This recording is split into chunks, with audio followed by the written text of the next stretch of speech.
And what I'd really like you to do is to do your best, of course, to try and pay attention to each breath. And I'll give you some guidance about some ways to maybe hold your attention on the breath a little bit longer. But see if you can, this is really, really useful and really important. It's okay to get distracted. It's fine. I mean, it's going to happen inevitably to you, to me, to everybody.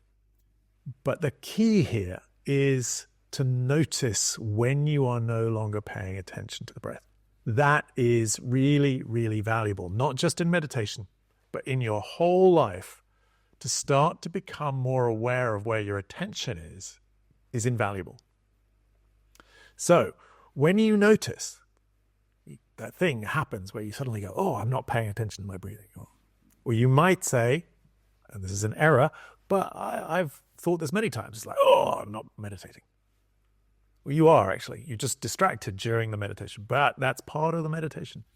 But whatever you say to yourself, when you notice that you're not paying attention, please go, okay, brilliant. I noticed I wasn't paying attention. That's huge.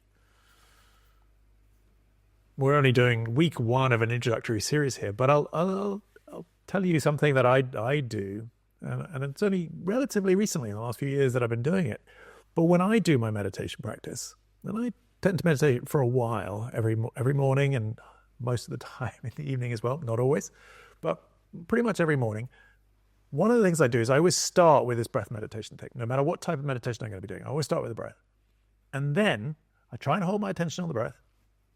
And then when I notice that I've got distracted, when I notice my mind's gone somewhere else, I count 1. I go, okay, that's the first time I was distracted. Then I place my attention back on the next breath, try and let everything go.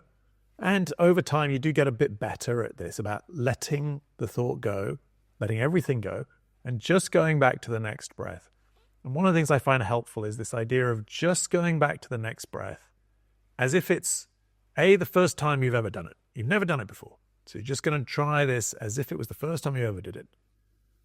And the other thing is, for me at least, I always used to sort of go, oh, okay, this time I'm going to hold my attention for 10 breaths or something. And I would sort of just have some big goal of like, now I'm not going to get distracted. I'm going to really hold my attention firmly in one place. And instead of that, now I found it much more helpful, and actually it's more helpful in holding my attention on the breath longer, is just to commit to one breath. That's it. Just one breath. So when you notice you're distracted, just go, okay, I'm just going to pay attention to the next breath. That's it. I'm not going to try and pay attention relentlessly for the rest of the meditation without getting distracted. No, just one. Just see if you can do one breath. And then if you're still paying attention at the end of that breath, and sometimes you will, sometimes you won't, and that's okay. But if you are still paying attention at the end of that one breath, just see if you can do one more. That's all. And it's not about how many you do or how long it's about being present and then being aware of when you're no longer present. So the next time you go, oh, yeah, I'm off thinking about, I don't know, something somebody said, something I've got to do, something that was worrying me. Wherever your mind's gone, wherever it's gone, that's fine. Then I count 2. Okay, so it's twice.